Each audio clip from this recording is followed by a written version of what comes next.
Hello, Dr. Jakinayak. My name is Mahind Kumar, and I am by qualification MBA and work for Thomas Cook at Fort.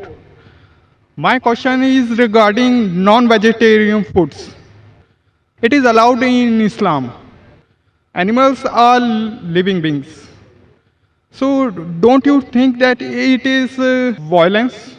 And my second question is that is it compulsory in Islam to have non-veg food, and can a pure vegetarian person can follow Islam? Mr. Mahesh Kumar has asked a very good question. He said that in Islam you all have non-veg food, you all kill animals. Why does Islam give permission to kill living creatures? And can a Muslim be a pure vegetarian? Brother, before I answer the question, I'd like to tell you, a Muslim can be a very good Muslim even by being a pure vegetarian. It is not compulsory in Islam that you should have non-veg food. It's not compulsory. But since Allah says in the Quran and gives permission for a person to have non-veg food, in Surah Ma'idah chapter number 5 verse number 1 it says that eat of the four-footed animals which have been made lawful for you. It's mentioned in Surah Nahl chapter 16 verse number 5 that you can eat the meat of the cattle. It's mentioned in Surah Mu'minun chapter 23 verse number 21 that in the cattle we give you a drink which is good for the humankind, and of the meat you can eat. So when Almighty God gives you permission to eat the meat of the lawful animals, then why should we not have? Now coming to the logical reason why Islam permits you to have non-veg food. If we analyze non-veg food, it's rich in protein. The human body, it requires 23 amino acids, out of which 8 are not made in the human body. It should be given by external diet, which are known as essential amino acids. Now these all 8 essential amino acids are present in no kind of vegetable food together. It's only present in flesh food. So the non-veg flesh food is more nutritious as compared to vegetables. Furthermore, if we analyze, if you see the set of teeth of the herbivorous animals, the cow, the goat, the sheep, they have got flat set of teeth. They only have vegetables, they don't have flesh food. If we analyze the set of teeth of the carnivorous animals, the tiger, the leopard, the lion, they have got pointed set of teeth. They have canine set of teeth. They only have flesh, they don't touch vegetables. If you analyze the set of teeth of the human beings, if you go in the mirror and see, we human beings, we have got flat teeth as well as pointed teeth. If Almighty God wanted us to have only vegetables, why did He give us this canine teeth? Why did He give us this pointed teeth? For what? But naturally to have non-veg food, to have the flesh food. Furthermore, if we analyze the digestive system of the human being, if you compare it to the herbivorous animals, cow, goat, sheep, they can only digest vegetables. The digestive system of the carnivorous animals, tiger, leopard, lion, they can only digest flesh food, they cannot digest vegetables. The digestive system of the human beings can digest both. It has small intestine, big intestine. It can digest vegetables as well as flesh food. It can digest both. So if Almighty God wanted us to have only vegetables, why did He give us the digestive system which can digest both? As far if you analyze, many of the Hindus think that Hinduism prohibits the eating of flesh food. In fact, if you read, it's mentioned in Manu Smriti, chapter number 5, verse number 30. Almighty God has created some animals to eat and some to be eaten. If you eat the animals that have been created to be eaten, then it's not a sin. Manu Smriti, chapter number 5, verse number 31 says that Almighty God created some animals for sacrifice. Killing them is not a sin. Manu Smriti, chapter 5, verse number 40 says that killing sacrificial animals for sacrifice is permitted. It is the law of the God. So in Hindu scriptures, it's permitted to have non-veg food.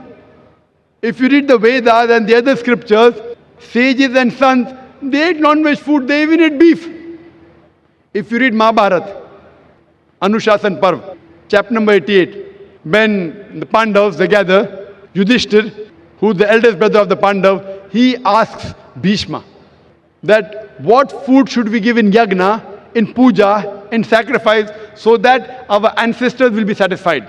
So Bhishma replies that if you give herbs and shrubs and vegetables, our ancestors will be satisfied for 1 month.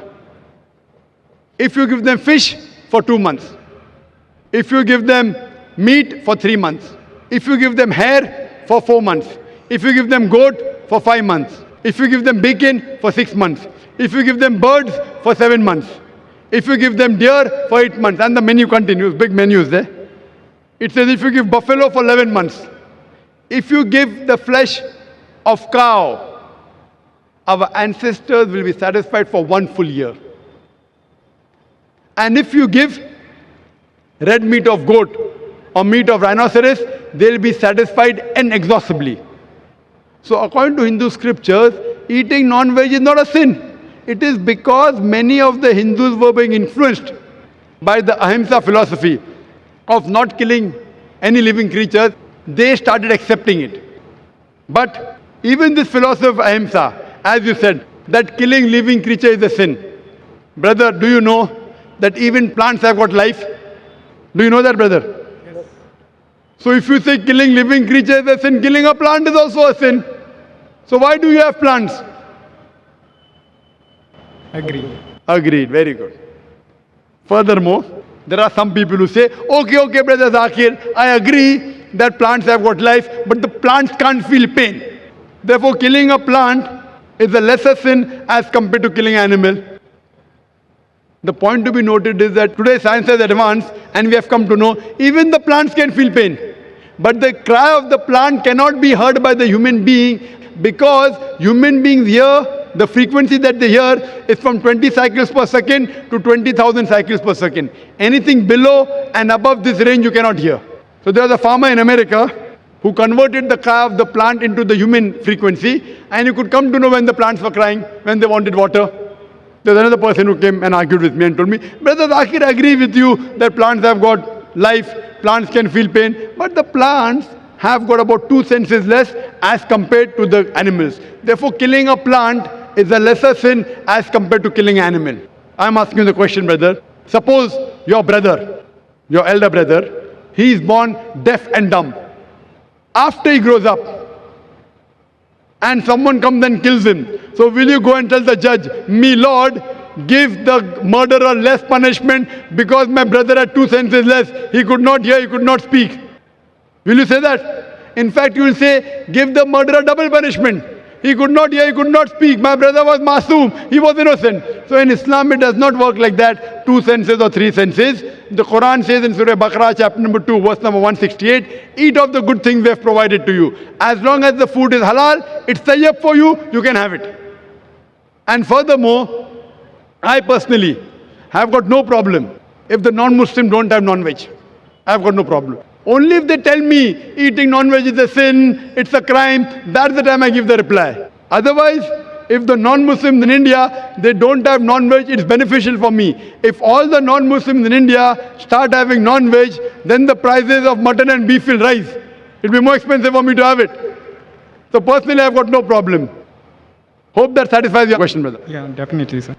So now, if you want, you can yet be a good vegetarian. If you want, you can eat non-veg also. Eating non-veg will keep you more healthy. You can have, but even if you want to be a pure vegetarian, it's not a sin. Hope that answers the question, brother.